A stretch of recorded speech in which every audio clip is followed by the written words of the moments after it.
जय जय राम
सुख वाटे जीवा आणि कमी देवा काही नेने गायनाचे उडे आपुलिया छंदे मनाचे आनंदे आवडीने लाज भय शंका दुराविला मान छंदे मनाचे आनंदे आवडीने तुका म्हणे आता आपुल्या सायासे आम्हा जगदिशे सांभाळावे गायनाचे उडे आपुलिया छंदे मनाचे आनंदे आवडीने विठ्ठल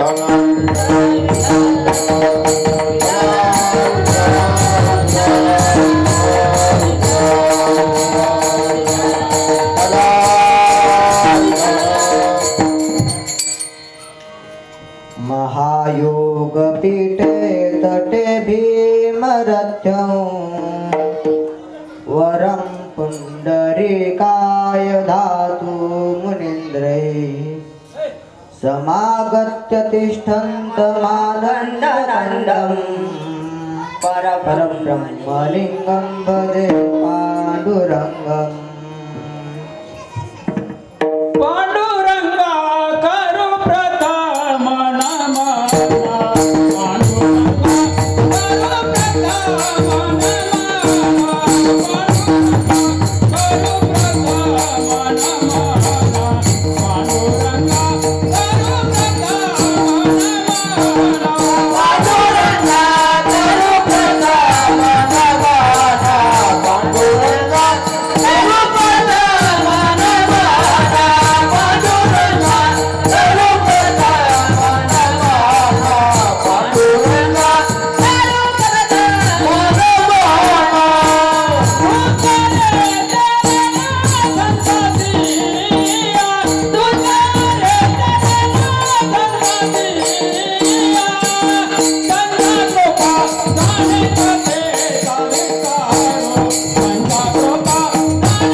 लोकाभिरामं रणरङ्गधीरं राजीवनेत्रं रघुवंशनाथं कारुण्यरूपं करुणाकरन्तं श्रीरामचन्द्रं शरणं प्रपद्ये भजे व्रजैकमण्डनं समस्तपापखण्डनं स्वभक्तचित्तरञ्जनं नमामि नन्दनन्दनं चबुच्चमस्तकं सुनादवेणुहस्तकम्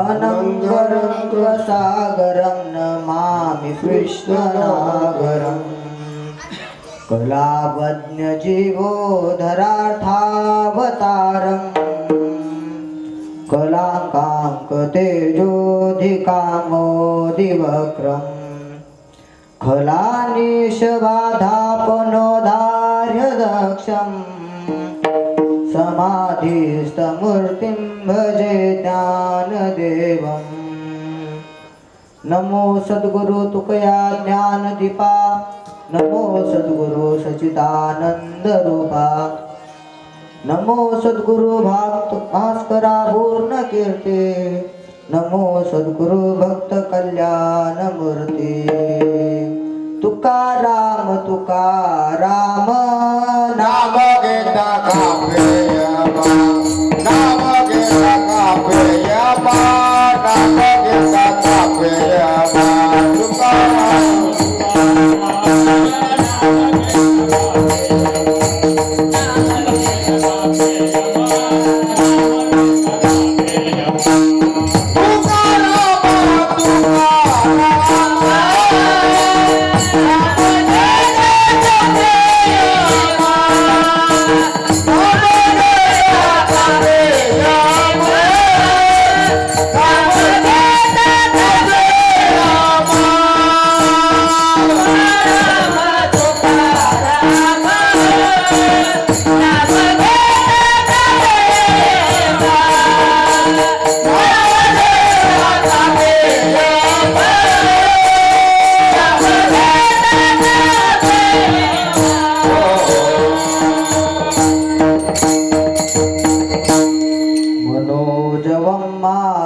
तुल्यवेगम् जितेन्द्रियं बुद्धिमत्तां वरिष्ठम् वातात्मजो वानरयूथमुख्यम् श्रीरामदूतं शरणं प्रपद्ये सेवे लागी सेवक झालो तुमच्या लागलो निरंजना तुमच्या लागलो निरंजना तुमच्या लागलो निरंजना तुमच्या लागलो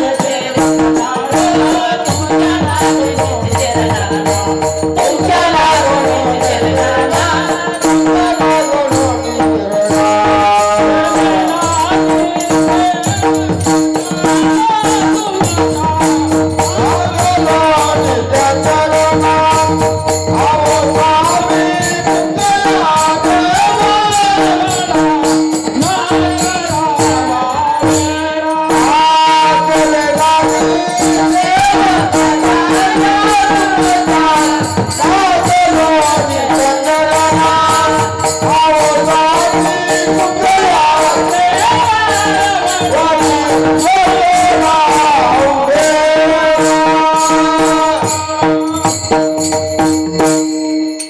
वैष्णवा संगती सुख वाटे जीवा आणि कमी देवा काही नेने गायनाचे उडे आपुलिया छंदे मनाचे आनंदे आवडीने प्रस्तुत प्राप्त कीर्तन रूपी सेवेकरिता निवडलेला अभंग हा वारकरी संप्रदायातील सर्वोच्च मानबिंदू अखिल कोट ब्रह्मांड नायक 14 भुवनाचे धनी पंढरीश पांडुरंगाचे एकनिष्ठ भक्त श्रीमंत श्री जगद्गुरु तुकोबाराय यांच्या गाथ्यातील 4 चरणाचा असून प्रस्तुत अभंगातून तुकोबाराय वैष्णवांच्या संगतीतलं सुख प्रतिपादन करतात. प्रस्तुत अभंगातून तुकोबाराय वैष्णवांच्या संगतीतले सुखाचे अनुभव प्रतिपादन करतात. विठ्ठल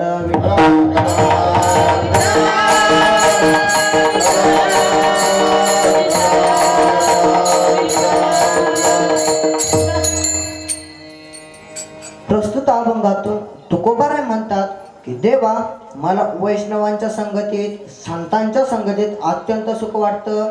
त्या वाचून मला दुसरं काही एक आवडत नाही. वैष्णवा संगते सुख वाटे जीवा आणि कमी देवा काही नेने.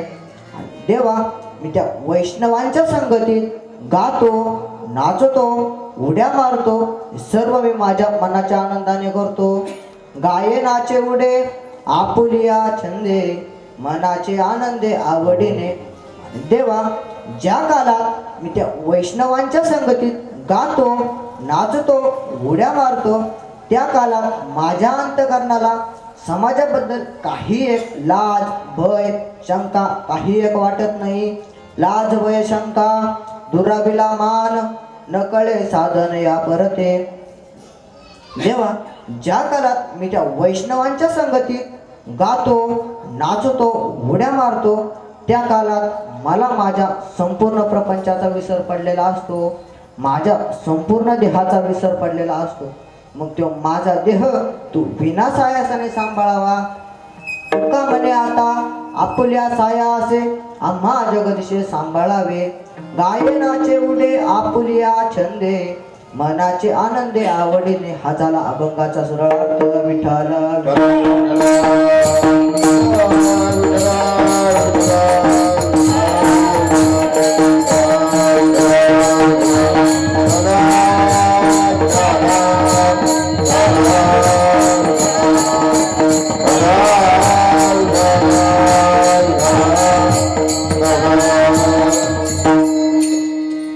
आज या सिंदोडी या गावामध्ये श्री क्षेत्र सिंदोडी या गावामध्ये चालू असलेला अखंड हरिनाम सप्ताह असे वैकुंठवासी हरिभक्त धनाजी महाराज गागरे परमपूज्य सद्गुरू माणिक गिरीजी महाराज हरिभक्त परायण वैकुंठवासी बाबाजी महाराज बोर यांच्या प्रेरणेने आणि हरिभक्त परायण गुरुवारी दत्तगिरी महाराज यांच्या मार्गदर्शनाखाली चालू असलेला हा अखंड हरिनाम सप्ताह.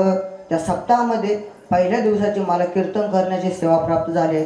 ज्यांनी मला कीर्तन सेवा दिली त्यांच्या चरणावर मी नतमस्तक होतो. तसेच गायनाला साथ करणारे हरिभक्त पारायण खरे महाराज हरिभक्त पारायण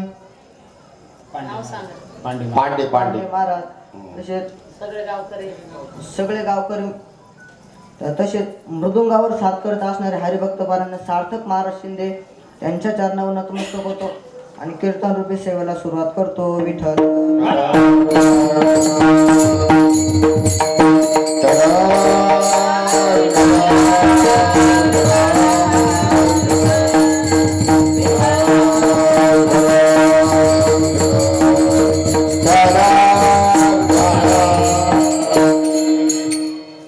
प्रस्तुत अभंगातून तुकोबाराय वैष्णवांच्या संगतीतलं सुख सांगतात. परंतु प्रथम वैष्णव कोणाला म्हणतात आपण हे बघू. विठ्ठल विठ्ठल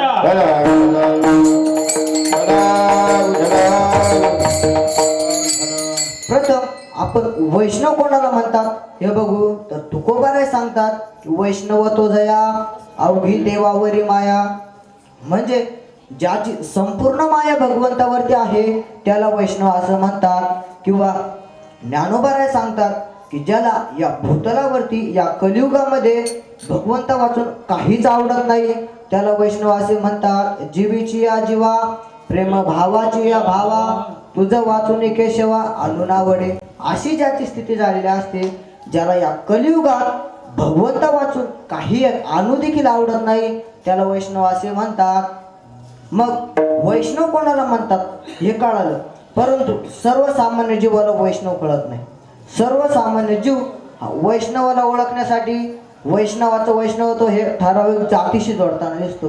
तर काही ठराविक त्यांच्या आकृतीशी जोडताना दिसतात. तर काही वैष्णवाचं वैष्णवत्व हे त्यांच्या कृतीवरून ठरवताना दिसतात. तर काही वैष्णवाचं वैष्णवत्व ठरवण्यासाठी मतीचा म्हणजे बुद्धीचा संबंध जोडू पाहतो. परंतु जाती कृती आकृती आणि मती यावरून वैष्णव ठरवले जात नाही. विठ्ठल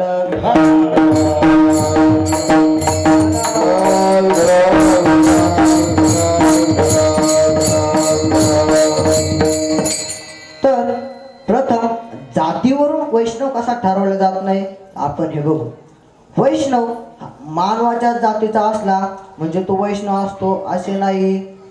म्हणजे तो ब्राह्मण किंवा शूद्र अशा जातीतच जन्माला आला म्हणजे तो वैष्णव असतो असे नाही. सांगायचं जर ठरलं तर ज्याची जाती सांगता येत नाही तो देखील वैष्णव असू शकतो. कोण तर विदुर काका. विदुर काका हे दासीपुत्र होते. आता जे दासीपुत्र आहेत त्यांची जाती कशी सांगणार. परंतु ते भगवंताचे सर्वश्रेष्ठ भक्त होते. विदुर दासीपुत्र प्रसिद्धो तयासी आवडला गोविंदो तो वैष्णवा माझे अतिशुद्धो कैचा निंदको म्हणावा तो. म्हणजे विदुर काकांची जाती सांगता येत नव्हती, परंतु ते भगवंताचे सर्वश्रेष्ठ भक्त होते. म्हणजे जातीवरून वैष्णव ठरवले जात नाही. विठ्ठल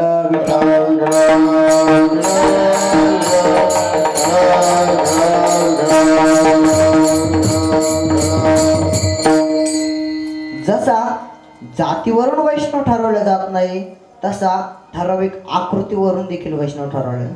कसा? तो मानवाच्याच आकृतीचा असला म्हणजे तो वैष्णव असतो असे नाही. तो वैष्णव हा पशु देखील असू शकतो.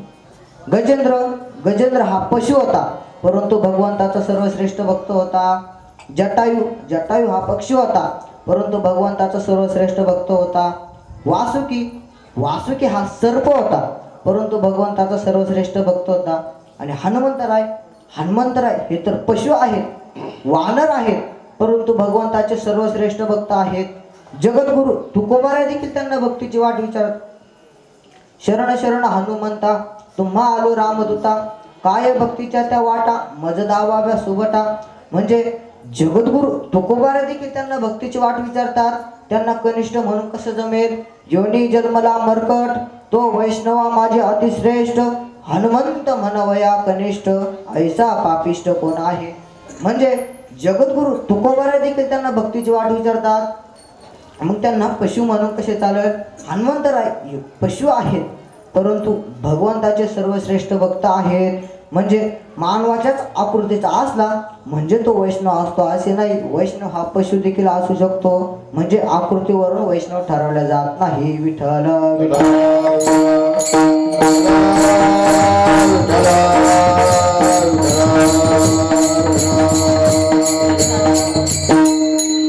जसा जातीवरून वैष्णव ठरवले जात नाही, आकृतीवरून वैष्णव ठरवले जात नाही, तसा ठराविक कृतीवरून देखील वैष्णव ठरवले जात. कसा? तर यातायाती धर्म नाही वेचतो डाका, यातायाती धर्म नाही वेचतो डाका, येतया जात वेगळं जाते.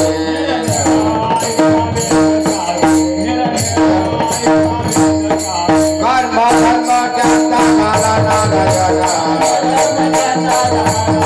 धर्म ज्ञाता नाना नारायणा.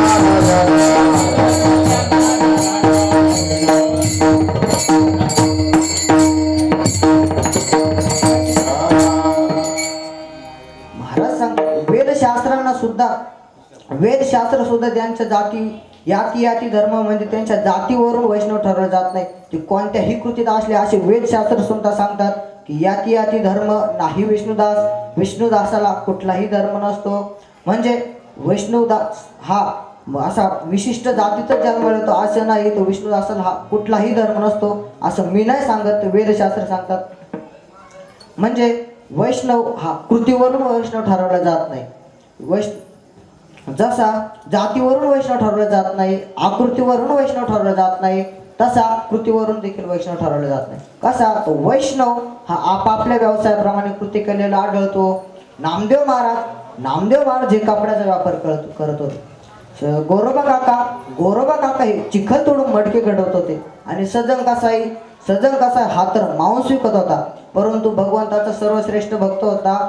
एक वेळचा प्रसंग आहे. ब्राह्मण काका एक मुस्लिम समाजाच्या गल्लीने चालले होते. त्या मुस्लिम समाजाच्या गल्लीत एक सजन कसाई नामक एका व्यक्तीचे मांसाचे दुकान होते. त्या मांसाच्या दुकानात एक शालिग्राम होता. तो शालिग्राम म्हणजे भगवान विष्णूचं प्रतीक असतं. मग तो सजन कसाई एका बाजूने तराजू, एका बाजूने शालिग्राम ठेवायचा आणि एका बाजूने ते काय असं मांस टाकायचा. मग तो शालिग्राम असा होता की जर कोणी 1 किलो मांस मागितलं तर त्या शालिग्रामचं वजन 1 किलो व्हायचं. जर कोणी 2 किलो मांस मागितलं तर त्या शालिग्रामचं वजन 2 किलो व्हायचं. असा तो शालिग्राम होता. मग ते ब्राह्मण काका त्या मुस्लिम समाजाच्या गल्लीने गेले आणि गल्लीने गेल्याच्या नंतर त्यांनी त्या मांसाच्या दुकानाकडे बघितलं. मांसाच्या दुकानात त्यांना शालिग्राम दिसला. शालिग्राम दिसल्याबरोबर ते भयंकर रागावले आणि त्या सजन कसायला म्हणू लागले की हे पाप्या, हे मूर्खा, तुला लाज नाही का वाटत? आमच्या हिंदू धर्माचं प्रतीक असणारं दैवत, आमच्या हिंदू धर्माचं उपासक असणारं दैवत, त्याचं असणारं प्रतीक हे शालिग्राम तू असा रक्तामांसात लोळवतो, तुला लाज नाही का वाटत? तेव्हा तो सजग कसाई हा साधू वृत्तीचा होता. तो हात जोडून म्हणाला की महाराज मला क्षमा करा, की मला माहीत नव्हतं तुमच्या हिंदू धर्माचं प्रतीक असणारं, हिंदू धर्माचं उपासक असणारं विष्णू भगवंत त्याचं हे प्रतीक आहे, मला माहीत नव्हतं, मला क्षमा करा. आणि तो सजग कसाई तो शालिग्राम घेतो, स्वच्छ पाण्याने धुतो. सजना कसाया विपुला के सजना कसाया विपुला के माया कावड्यात बसुला रे सजना कसाया विपुला के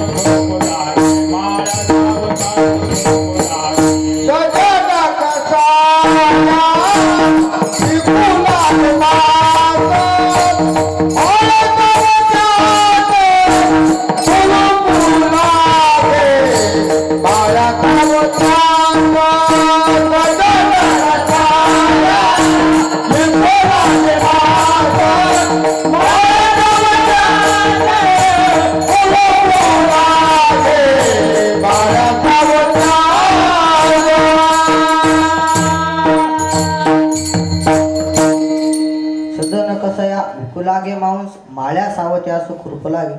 मग तो सजन कसायाने तो शालिग्राम घेतला आणि स्वच्छ पाण्याने धुवून त्या ब्राह्मण काकाच्या हातात दिला.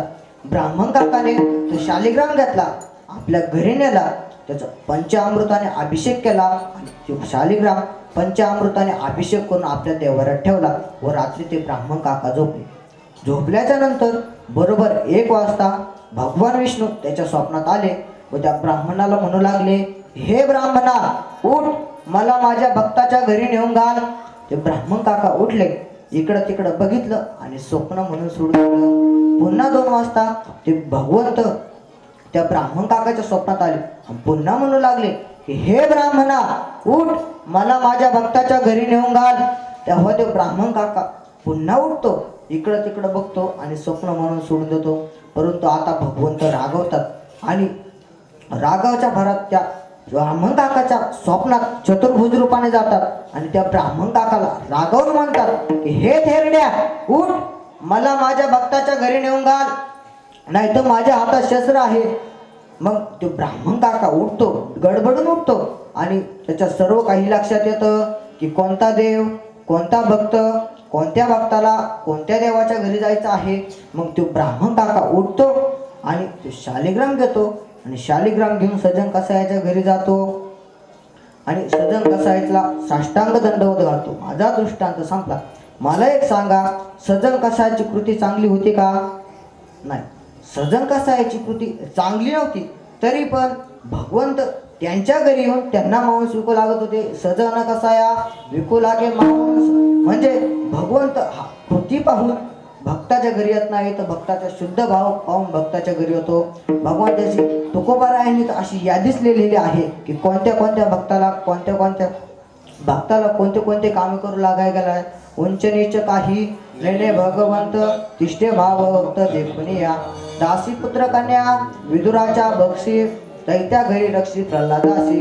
चर्म लोंगू लागे रोहिदासा संगे कबीराच्या मागे शेलविन. सजन कसया विकू लागे मांस म्हणजे भगवंत ही पुढच्या भक्ताच्या आपल्या भक्ताची कृती बघत नाही, तर फक्त तिष्ठे भाव भक्त देखून या.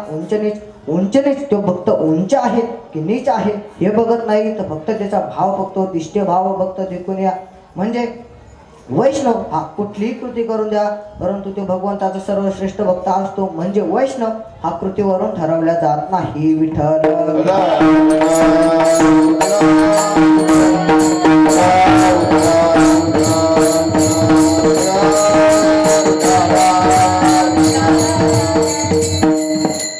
वैष्णव हा कृतीवरून ठरवले जात नाही. यासाठी नामदेव महाराजांनी देखील एक सुप्रसिद्ध अभंग लिहून ठेवले. नामदेव महाराज म्हणतात की तुम्ही कितीही गोड गायन केलं तर तुम्ही या कृतीने वैष्णव होऊ शकत. कदाचित वैष्णव हा गोड गायन करू शकतो, परंतु गोड गायन करणारच वैष्णव असतो असे नाही. तुम्ही गायन करणे या कृतीने तुम्ही गुणीजन होशाल, परंतु गायन करणे या कृतीने तुम्ही वैष्णव होऊ शकत नाही. नामदेव महाराज सांगतात की गाय न करशी तरी गुणीजनाची होसी परी वैष्णव नवसी अरे जना.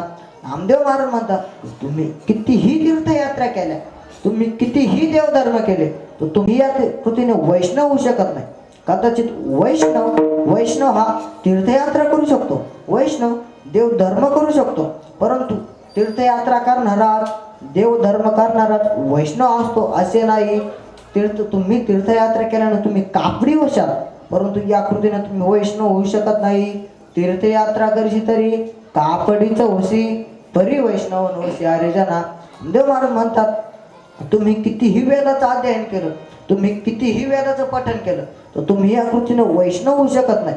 वेद पठण करणे या कृतीने तुम्ही वैदिक होशाल, परंतु वेद पठण करणे या कृतीने तुम्ही वैष्णव होऊ शकत नाही.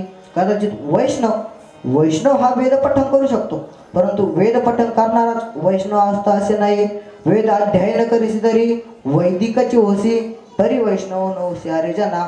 नामदेव महाराज सांगतात की तुम्ही कितीही पुराण सांगितलं, कितीही पुराणातल्या कथा सांगितल्या, तर तुम्ही या कृतीने पुराणच होशाल, परंतु या कृतीने तुम्ही वैष्णव होऊ शकत नाही. पुराण सांगशी तरी पुराणकची होसी बरी वैष्णव नवसी अरे जना.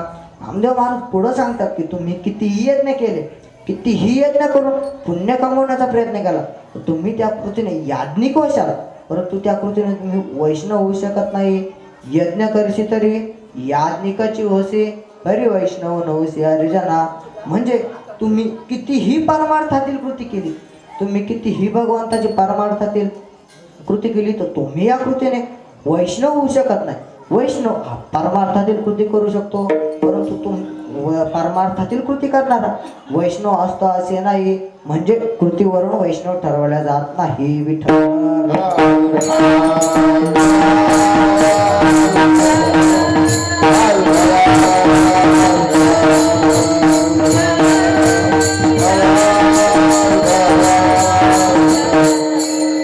मग जसा जातीने वैष्णव ठरवलं जात नाही, कृतीने वैष्णव ठरवलं जात नाही, आकृतीने वैष्णव ठरवलं जात नाही, तसा मतीने म्हणजे बुद्धीने देखील वैष्णव ठरवलं जातं. का? कारण संत वैष्णव हे इंद्रियांचा विषय नाही, त्यामुळे बुद्धी हे इंद्रिय आहे आणि त्यामुळे बुद्धीने वैष्णव ठरवल्या जात नाही. मग वैष्णव ठरवायचा कसा? वैष्णव कोण असतो? तर नामदेव महाराज सांगतात की नामा म्हणे नाम केशवाचे घेसे.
कोण वैष्णव असतो?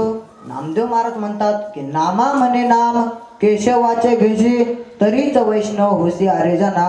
म्हणजे जो भगवंताचं नामचिंतन करतो, भगवंताचं नाम घेतो, भगवंताचंच नामस्मरण करतो, तो वैष्णव असतं हे सिद्ध झालं. विठ्ठल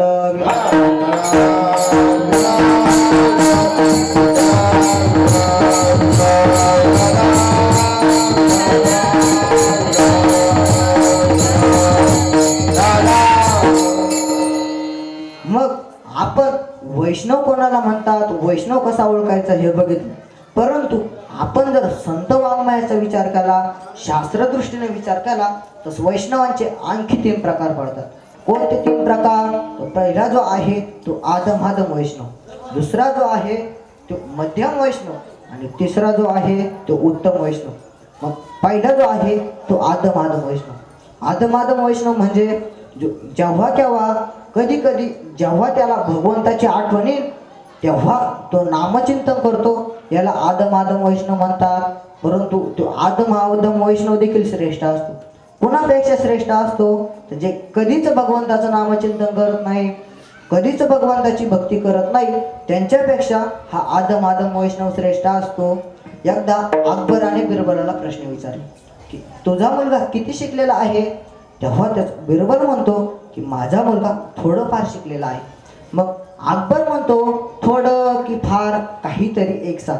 तेव्हा बिरबल म्हणतो जे फार शिकलेलं आहे त्यांच्यापेक्षा थोडं आणि जे काही शिकले नाही त्यांच्यापेक्षा फार. याप्रमाणे वैष्णव असतात ते कधी कधी आदमादम वैष्णव असतात जे कधी कधी भगवंताची भक्ती करतात. ते वैष्णव जे कधीच भगवंताची भक्ती करत नाही त्यांच्यापेक्षा श्रेष्ठ असतात. यांना आदमादम वैष्णव असे म्हणतात. विठ्ठल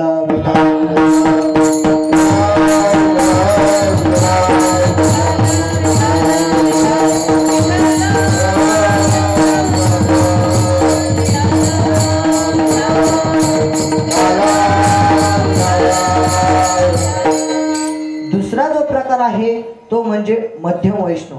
मध्यम वैष्णव म्हणजे जे सतत भगवंताचे नामचिंतन करतात, सतत भगवंताची भक्ती करत असतात, सतत भगवंताच्या नामस्मरणात तल्लीन असतात आणि त्यांच्या सानिध्यात जाणाऱ्या जीवाला देखील ते नामचिंतन करण्यात प्रवृत्त करतात. त्यांना मध्यम वैष्णव असे म्हणतात. नाशिकमध्ये एक महात्मा होऊन गेले. फार मोठे वैष्णव होते, फार मोठे साधू महात्मा होते. परंतु त्यांच्या गावातील कोणीच भगवंताचं नामचिंतन करत नव्हतं, कोणीच भगवंताची भक्ती करत नव्हतं. मग यांना त्याच्याबद्दल फार वाईट वाटत असे. मग त्यांनी एक युक्ती आखली. त्यांच्या मनात एक विचार आला की आपण या सर्वसामान्य जीवाला नामस्मरण करण्यात भाग पाडलं पाहिजे, नामस्मरण करण्याला भाग पाडलं पाहिजे.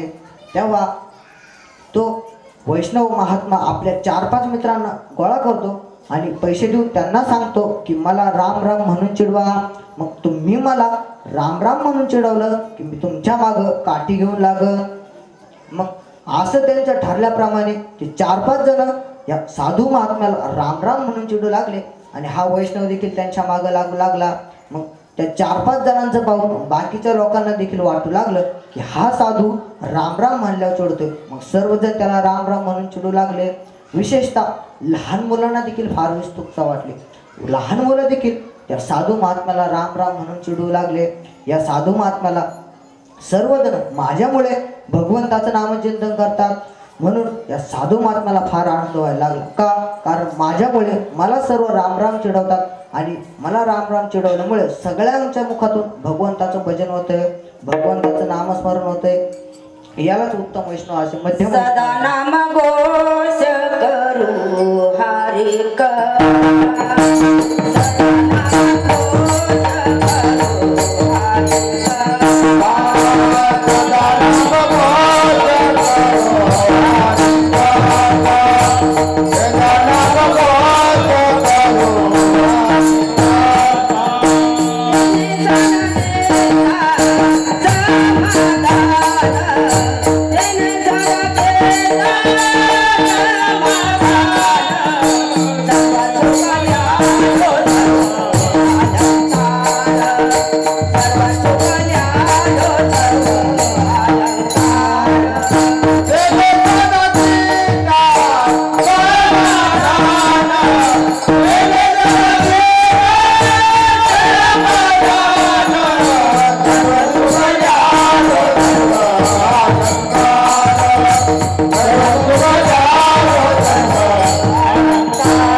तेने सदा चित्ता समाधान. म्हणजे जे सतत भगवंताचे नामचिंतन करतात, सतत भगवंताची भक्ती करतात आणि जे त्यांचेच चित्त समाधानी असतं, बाकीच्यांचं सर्व चित्त चंचल असतं. जे भगवंताचं नामचिंतन करतात, भगवंताची भक्ती करतात, त्यांचं चित्त समाधानी असतं. सदा नामघोष करू हरिकथा, त्याने सदा चित्ता समाधान. म्हणजे जे सतत नामचिंतन करतात, सतत भगवंताची भक्ती करतात, त्यांना मध्यम वैष्णव असे म्हणतात. विठ्ठल विठ्ठल.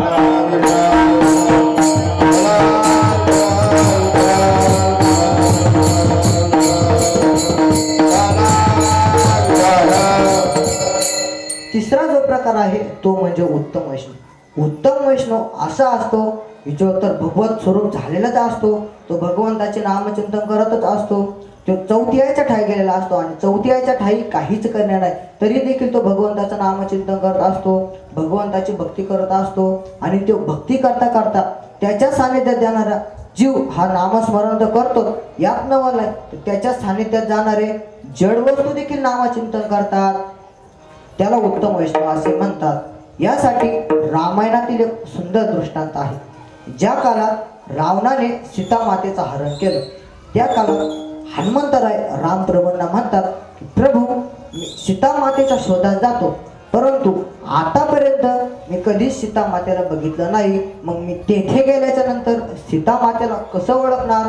तेव्हा रामप्रभू म्हणतात की माझ्या सीतेचं जिथं वास्तव्य असेल, तेथे गेल्याच्या नंतर माझ्या सीतेचं जिथं वास्तव्य असेल, तेथील पशुपक्षी हे रामराम म्हणत असतील, तेथील राक्षस देखील रामराम म्हणत असतील, यात नवल नाही तर त्या दिशेने येणारा वारा देखील रामराम ध्वनी घेऊन येत असेल, तेथेच माझ्या सीतेचं वास्तव्य असेल, तिथेच माझी सीता असेल. म्हणजे मला सांगायचं एवढं की जे उत्तम वैष्णव असतात ते सतत भगवंताचे नामचिंतन करतात, सतत भगवंताची भक्ती करतात, सतत भगवंताच्या भजनात तल्लीन असतात, ते भगवत स्वरूपात झालेले असतात ते. आणि त्यांच्या सानिध्यात जाणाऱ्या जड वस्तू देखील नामचिंतन करतात, त्यांना उत्तम वैष्णव असे म्हणतात. विठ्ठल विठ्ठल.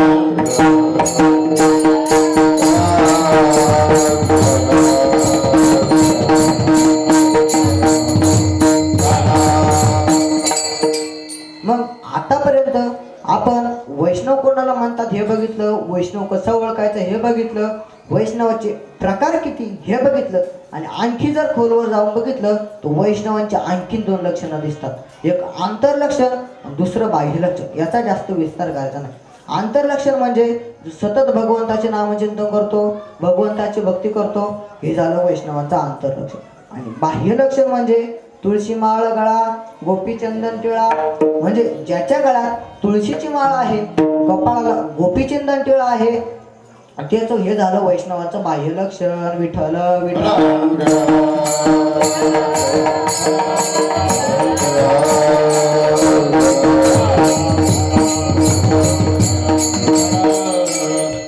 मग आतापर्यंत आपण वैष्णव कोणाला म्हणतात हे बघितलं, वैष्णव कसा ओळखायचा हे बघितलं, वैष्णवाचे प्रकार किती हे बघितलं, वैष्णवाचे लक्षण किती हे आपल्याला कळालं. परंतु आपल्याला नुसतं वैष्णव कळून उपयोग नाही, वैष्णव कोण असतं हे कळून उपयोग नाही, वैष्णव कसा ओळखायचा हे कळून उपयोग नाही, वैष्णवाचे लक्षण कोणते हे कळून उपयोग नाही, तर आपल्याला त्या वैष्णवांची संगती घडणं अत्यावश्यक आहे. कशाप्रमाणे?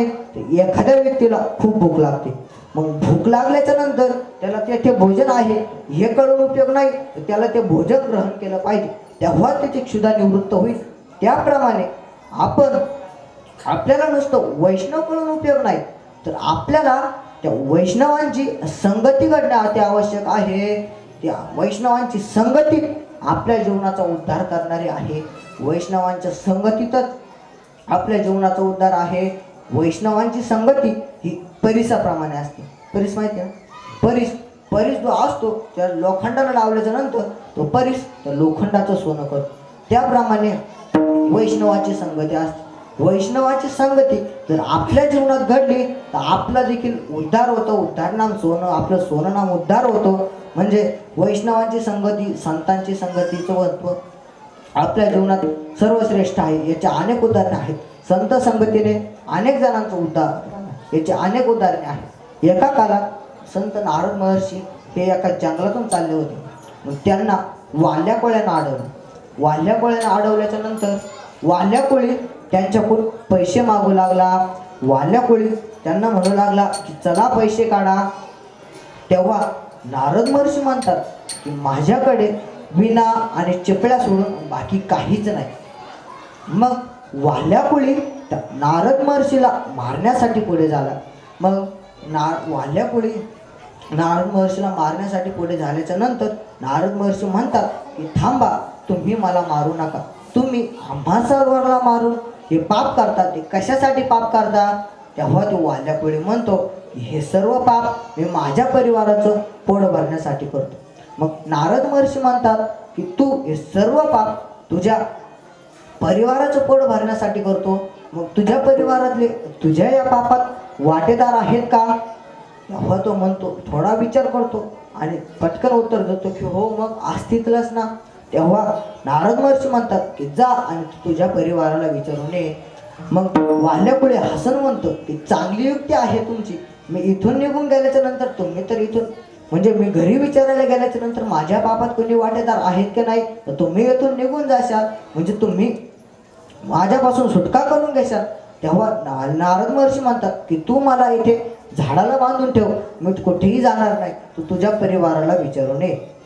मग वाल्याकुळी नारद महर्षींना झाडाला बांधून ठेवतो आणि आपल्या घरी परिवाराला विचारण्यासाठी जातो की मी आपल्या पोट भरण्यासाठी जे काही पाप करतो त्या पापात तुम्ही वाटेदार आहात का? मग तो आपल्या घरी येतो आणि प्रथम आपल्या आईवडिलांना विचारतो. आपल्या आईवडिलांना म्हणतो की मी आपलं पोट भरण्यासाठी जे काही पाप करतो त्या पापात तुम्ही वाटेदार आहात का?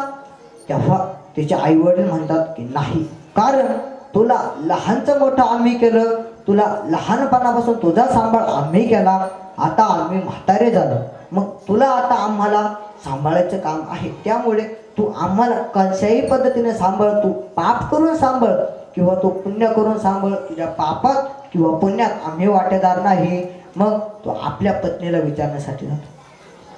आपल्या पत्नीला म्हणतो की मी आपलं पोट भरण्यासाठी जे काही पाप करतो त्या पापात तू वाटेदार आहेस का? तेव्हा तिची पत्नी म्हणते नाही, कारण मी माझा सर्व घरदाराचा त्याग करून, माझ्या सर्व परिवाराचा त्याग करून मी तुमच्यासोबत लग्न करून आले, मग तुम्हाला आता मला सांभाळायचं काम आहे, मग तुम्ही मला पाप करून सांभाळा किंवा पुण्य करून सांभाळा, तुमच्या पापात अथवा पुण्यात मी वाटेदार नाही.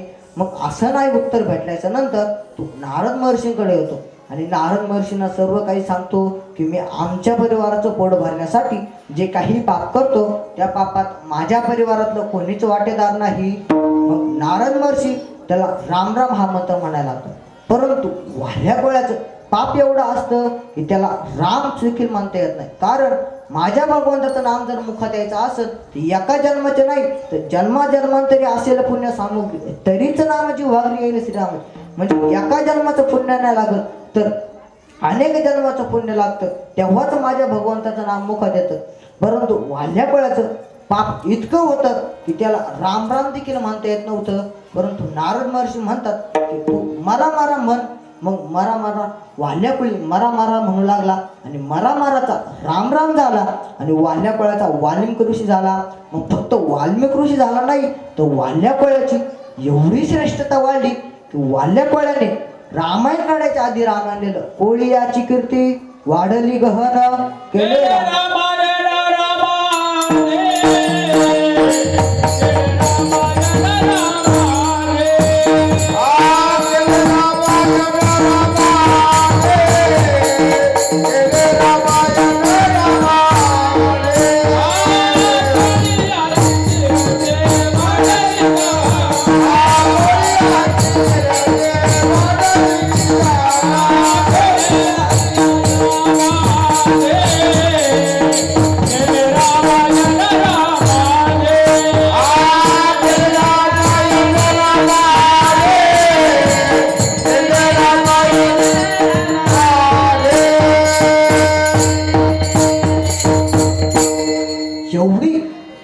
श्रेष्ठता एवढी वाढली, कोळ्याची कीर्ती एवढी वाढली की त्या वाल्याकोळ्याने रामायण काढायच्या आधी रामायण कशामुळे एवढं त्याची श्रेष्ठता वाढली?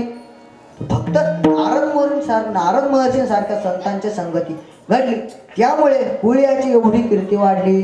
मग तुमच्या आमच्या जीवनात जर संतांची संगती घडली तर आपल्या जीवनाचा सोनं नाम उद्धारच होणार आहे. विठ्ठल विठ्ठल.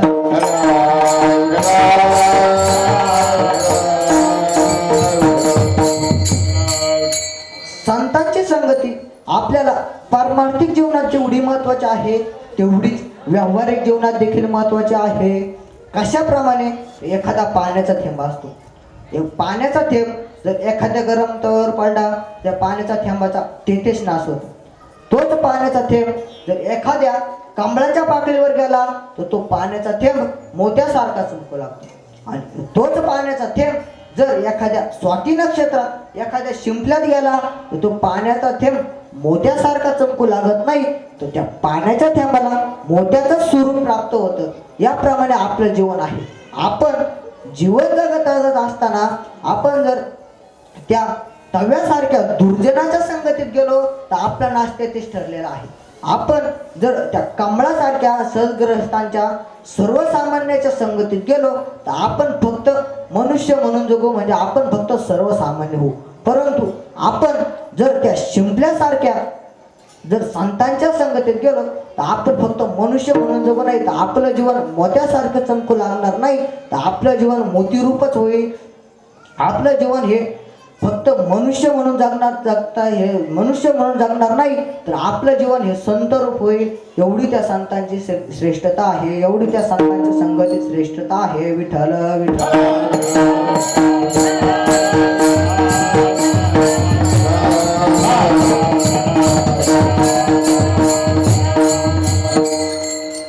संतांची संगती एवढी श्रेष्ठ आहे, मागाशी सांगितलेल्या परिसापेक्षाही संत श्रेष्ठ आहे. कशाप्रमाणे? परीस फक्त लोखंडाचं सोनं करतो, परंतु लोखंडाला परीस नाही बनवत. परंतु संत हे मनुष्याला मनुष्य तर बनवतातच, परंतु मनुष्याला संत देखील बनवतात. आपल्यासारखे करती तात्काळ नाही काळ वेळ तया लागी. म्हणजे संत हे परिसापेक्षाही श्रेष्ठ आहे.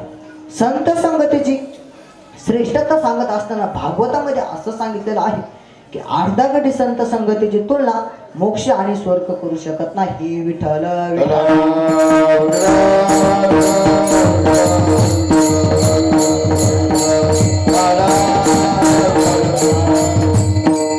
एक वेळचा प्रसंग आहे. एकदा वशिष्ठ महामुनी हे विश्वामित्रांच्या आश्रमावरती गेले. मग वशिष्ठ महामुनी हे विश्वामित्रांच्या आश्रमावरती गेल्याच्या नंतर विश्वामित्रांनी वशिष्ठ महामुनींचं फार आदर आतिथ्य केलं. सर्व काही आदर आतिथ्य केलं, पाहुणचार केला. मग काही काळ वशिष्ठ महामुनी हे विश्वामित्रांच्या आश्रमावरती राहिले. आश्रमावरून निरोप घेताना विश्वामित्र हे महान तपस्वी असल्यामुळे विश्वामित्रांनी वशिष्ठ महामुनींना 1000 वर्ष तपश्चर्याचं पुण्यदान दिलं. मग याबद्दल वशिष्ठ महामुनींना फार आदर वाटला. मग काही काळ गेले. काही काळानंतर विश्वामित्र हे वशिष्ठ महामुनींच्या आश्रमावरती गेले. वशिष्ठ महामुनीने देखील विश्वामित्रांचं फार आदर आतिथ्य केलं, सर्व काही पाहुणचार केला. मग त्यानंतर काही काळ विश्वामित्र वशिष्ठ महामुनीच्या आश्रमावरती राहिल्याच्या नंतर निरोप घेताना वशिष्ठ महामुनीने फक्त अर्धागडी संत संगती विश्वामित्रांना दान दिले. अर्धागडी संत संगतीचं पुण्य विश्वामित्रांना दान दिलं. मग विश्वामित्रांच्या मनात असा विचार आला की आपली 1000 वर्ष तपश्चर्याचे पुण्य कुठं आणि यांचं अर्धागडी संत संगतीचं पुण्य कुठं, असे मनात भाव करून ते नाराज झाले. परंतु चेहऱ्यावरचा भाव ओळखून वशिष्ठ महामुनी विश्वामित्रांना म्हणाले की तुम्ही नाराज होऊ नका, कारण तुम्ही दिलेल्या दानापेक्षा माझं दान कितीतरी पटीने श्रेष्ठ आहे. तुम्हाला जर याबद्दल काही शंका वाटत असेल तर आपण काही श्रेष्ठांना जाऊन विचारू.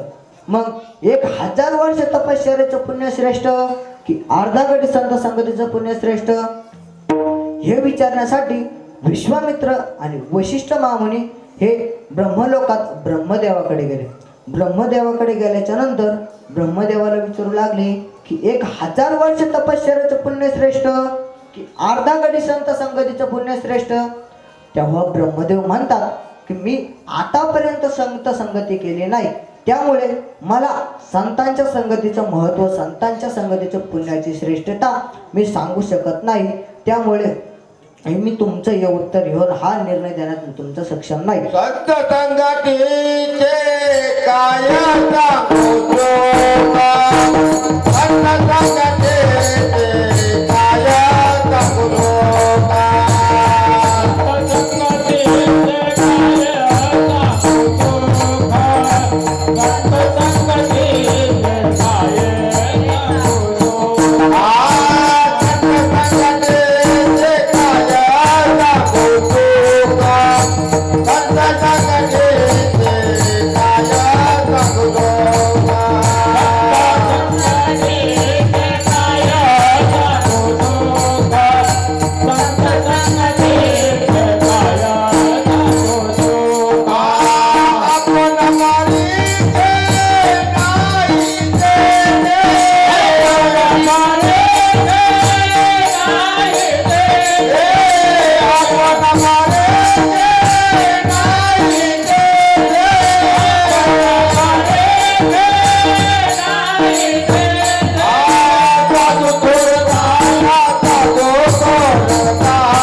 संत संगतीचे काय सांगू सुख म्हणजे ब्रह्मदेव देखील त्यांना नाही म्हणून उत्तर देतात. ब्रह्मदेव त्यांना म्हणतात की तुम्ही भगवान विष्णूकडे जा, ते कदाचित तुम्हाला उत्तर देऊ शकते.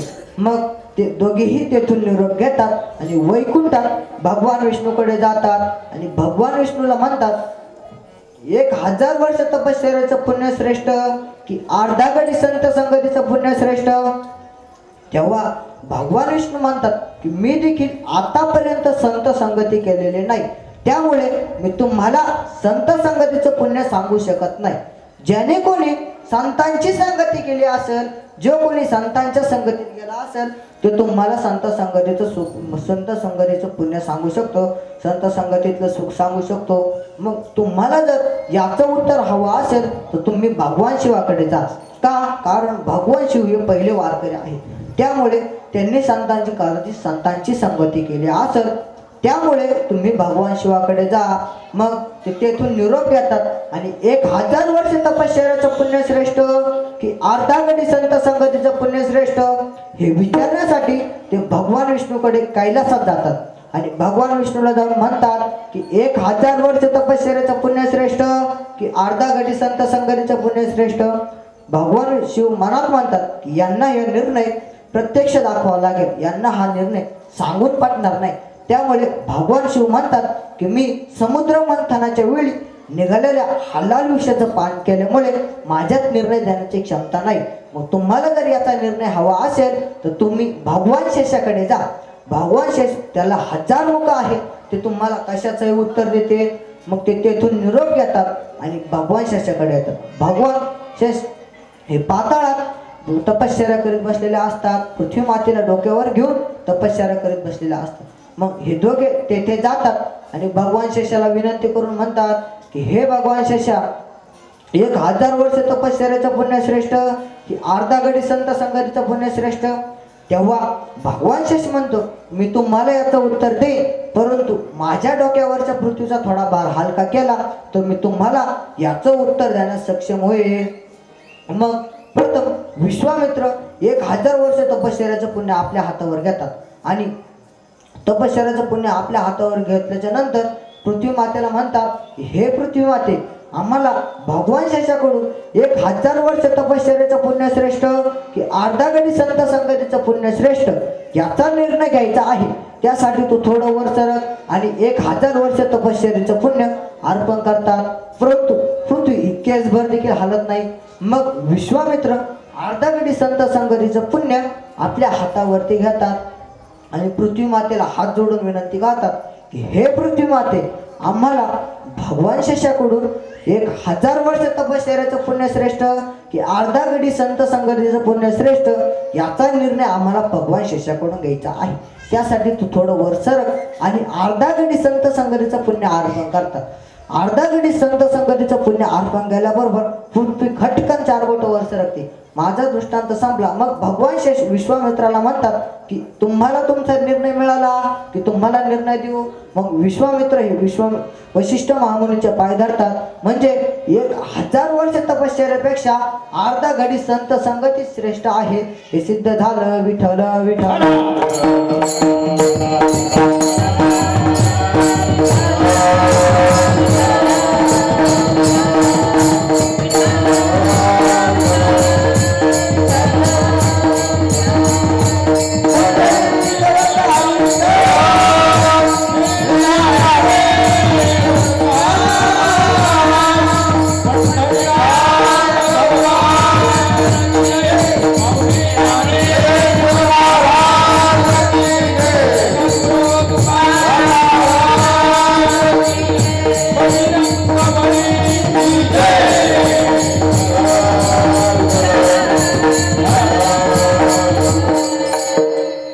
मग संत संगतीच श्रेष्ठ आहे. संत संगतीच मानवी जीवनाचा उद्धार करणारे आहे. संत संगतीतच सुख आहे. परंतु सर्वसामान्य जीव हा प्रपंचात सुख शोधण्याचा प्रयत्न करतो, प्रपंचाकडून सुखाची अपेक्षा करतो. सर्वजण जन्मल्यापासून तो मृत्यूपर्यंत जे जी काही क्रिया करतात, जे जे काही प्रयत्न करतात, सर्वजण सुखासाठी करतात. तुम्ही सकाळी उठल्यापासून रात्री झोपेपर्यंत जी जी काही क्रिया करतात कशासाठी करतात? सुखासाठी करतात. तुम्ही सकाळी उठल्याच्या नंतर प्रथम दात घासता. मग तुम्हाला जर मी प्रश्न विचारला तुम्ही दात का घासता, तर तुम्ही म्हणाल की आमचे दात किडू नये म्हणून आम्ही दात घासतो. परंतु हे त्याचं उत्तरच नाही. तुमचे दात किडल्याच्या नंतर तुम्हाला दुःख होईल आणि हे दुःख आम्हाला नको म्हणून आम्ही सुखासाठी दात घासतो. तुम्हाला जर विचारलं तुम्ही भोजन का करता, तर तुम्ही म्हणाल की आम्हाला भूक लागते म्हणून आम्ही भोजन करतो. परंतु हे त्याचं उत्तरच नाही. त्याचं उत्तर असं आहे की आम्हाला भूक लागल्याच्या नंतर आम्हाला शुद्धेचं दुःख होईल आणि हे शुद्धेचं दुःख आम्हाला नको म्हणून आम्ही भोजन करतो. हे त्याचं उत्तर आहे. वास्तविक पाहता या प्रपंचात सुखी कोणीही नाही. सर्वजण फक्त सुखाचं नाटक करतात, सुखासाठी प्रयत्न करतात. सर्वजण सुखासाठीच प्रयत्न करतात. परंतु आतापर्यंत सुख कुणालाच भेटलं नाही. सर्वांचे प्रयत्न हे सुखासाठी चालू आहे. सर्वजण दुःख वाढवाडे आहे या संसार. दुःख वाढवाडे आहे या संसार. दुःख वाढवाडे आहे या संसार. दुःख वाढवाडे आहे या संसार.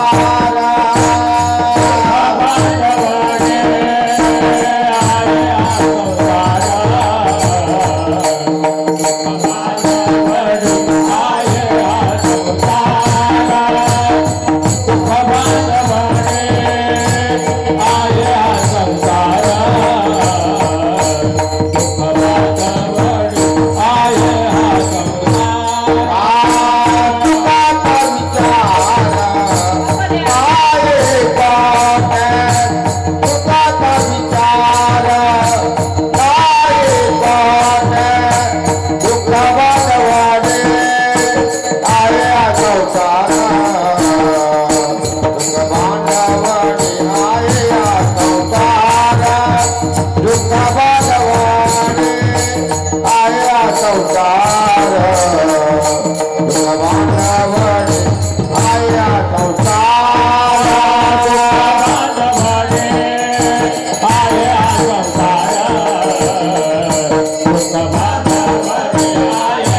सांगतात की दुःख मांडवली आहे हा संसार, सुखाचा विचार नाही कोठे.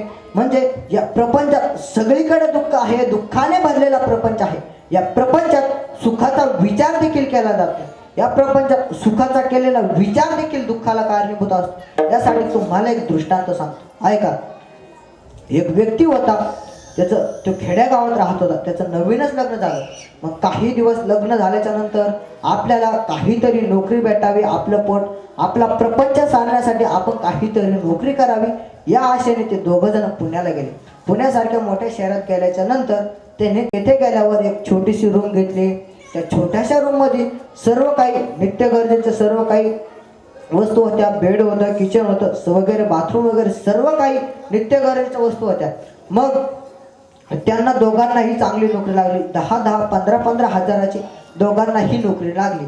मग ते रोज उठायचे, सर्व काही आवरून आपल्या नोकरीला जायचे, पुन्हा घरी यायचे, सर्व काही आवरून जेवण खावण करून ते रोज झोपायचे. असा त्यांचा रोजचा नित्यक्रम चालू होता.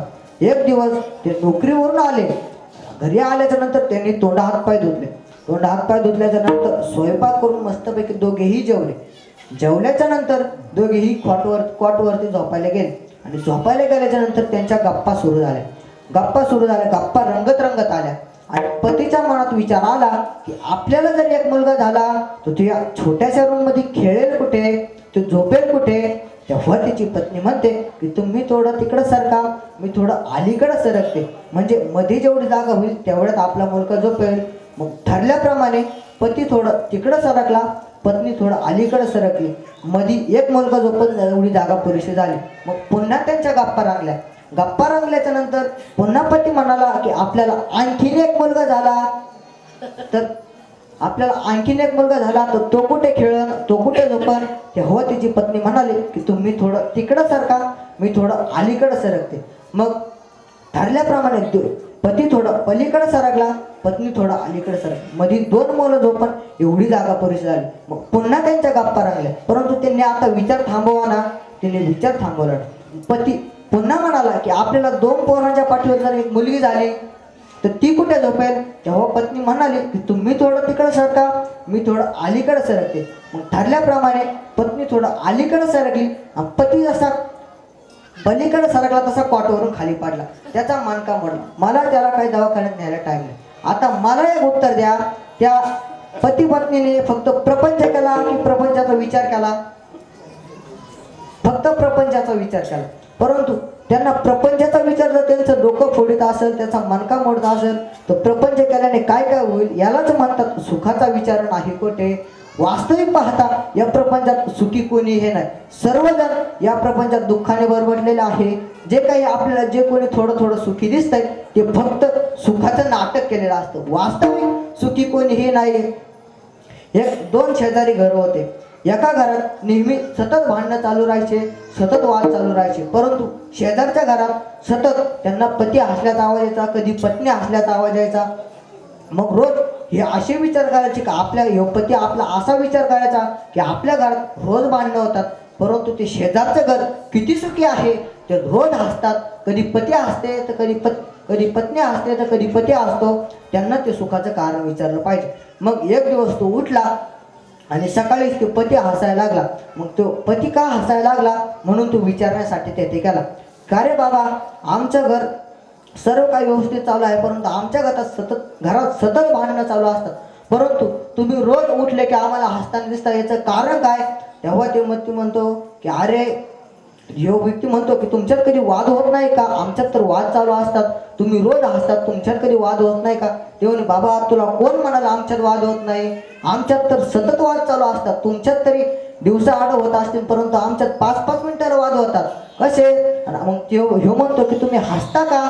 तेव्हा तो म्हणतो की अरे, आमचे भांडणं झाल्याच्या नंतर पत्नी तिकून लाटणं फेकून आणते. मग हुकलं तर मी हसतो आणि लागलं तर ती हसते. एवढीच गंमत आहे. वास्तविक पाहता या प्रपंचात सुखी कोणीही नाही. सर्वजण फक्त सुखाचं नाटक करतात. सर्वजण दुःखी आहेत. संत महात्मे सांगतात की संसार दुःख मुळ चहूकडे इंगळ, विश्रांती नाही कोठे, रात्रंदिवस तळमळ. म्हणजे हे संसाराचं मूळच दुःखाचं आहे. तर मग तुम्हाला सुखरूप असणारा परमात्मा कसा भेटेल? मग तुम्ही जर चिकूचं बी लावलं तर फळं कशाची येणार आहे? चिकूचीच फळं येणार आहेत. त्याप्रमाणे तुम्ही जर दुःखाचा मूळ असणारा प्रपंच केला तर तुम्हाला सुखरूप असणारा परमात्मा कसा भेटेल? मग तुकोबाराय सांगतात की तुम्हाला जर सुख हवं असेल, तुम्हाला जर सुख कोठे भेटत असेल तर अभंगाचं प्रकरण वैष्णव संगाती सुख वाटे जीवा, सुख वाटे जीवा.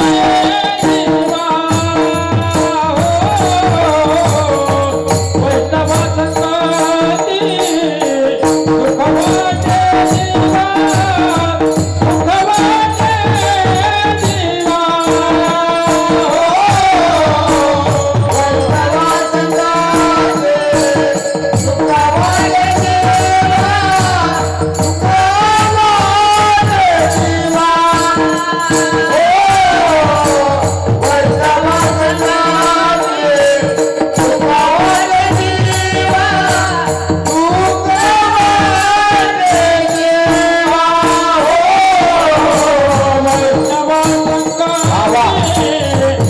वाटे जीवा, सुख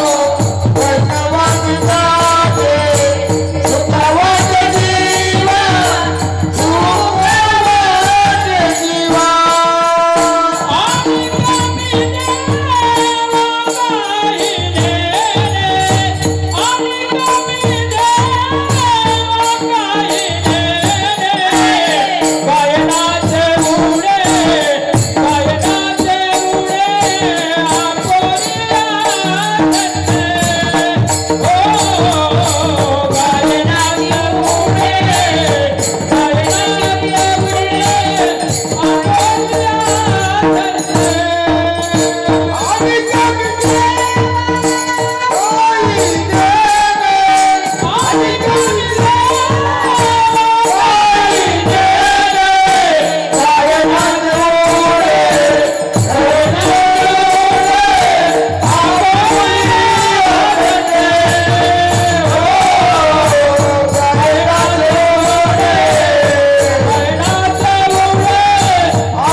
भाऊ, तुम्हाला जर सुख कोठे भेटत असेल, तुम्हाला जर सुख हवं असेल तर तुम्ही काय करा, तो वैष्णवांची संगती करा. वैष्णवांच्या संगतीत, संतांच्या संगतीत सुख आहे. तुमची जर आणखी जर तुम्हाला कोठे सुख हवं असेल, तुमची जर सुखासाठी तळमळ चालू असेल तर सुखाला गी करीसी तळमळ, परी तू पंढरीशी जाय एक वेळ. मग तेथे काय सुखरूप आहे, तो सुखरूप आयसा तुझ्या कोणी सांगा, माझ्या पांडुरंगा सारिका तो. म्हणजे तुम्ही देवाला शरण जा किंवा संतांना शरण जा, तुम्हाला सुखाची प्राप्ती तर होणारच आहे. का? कारण देव हेच संत आहेत आणि संत तेच देव आहेत. देव ते संत निमित्त त्या प्रतिमा. म्हणजे तुम्ही देवाला शरण जा किंवा संतांना शरण जा, देव आणि संत हे एकच आहे, तुम्हाला सुखाची प्राप्ती होणारच आहे. विठोबा रखुमाई,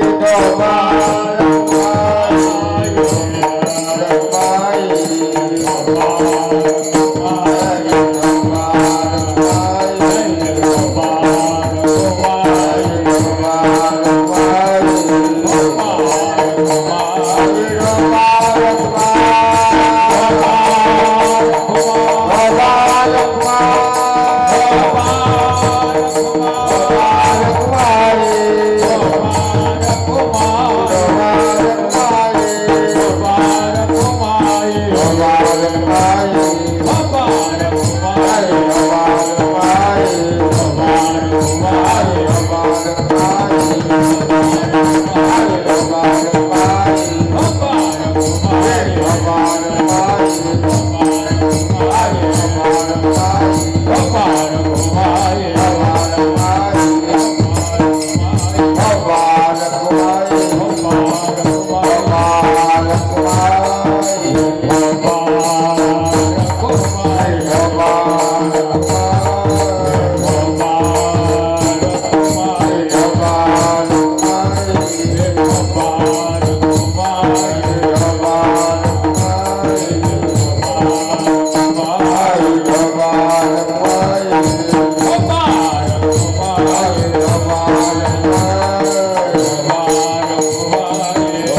आणि कमी देवा काही नेणे गायनाचे उडे आपुलिया छंदे मनाचे आनंदे आवडीने लाज भय शंका दुराविला मान सर्वांनी परमार्थ करत असताना कधीच लाजायचं नाही, कधीच आपल्या अंतकरणाला कधीच लाज भय शंका कधीच समाजाबद्दल कधीच काय वाटून द्यायचं नाही, सतत परमार्थ करत राहायचा. मग कसा परमार्थ करायचा? ज्ञानेश्वर मावळे ज्ञानराजा ओंकारा.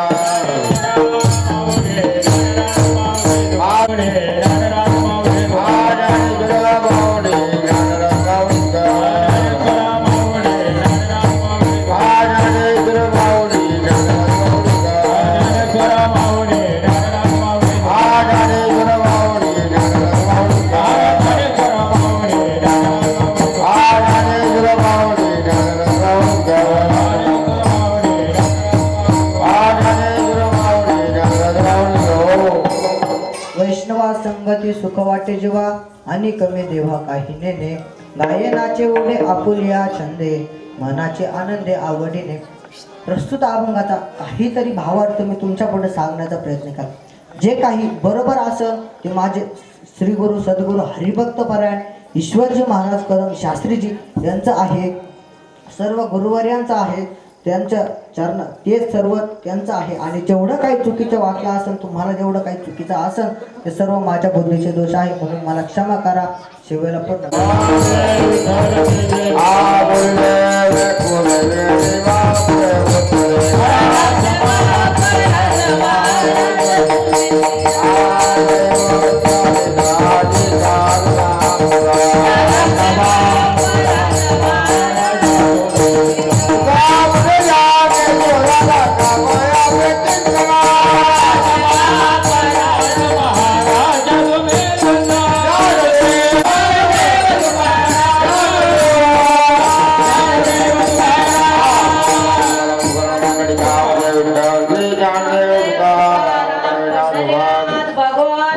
ज्ञानेश्वर महाराज की जय.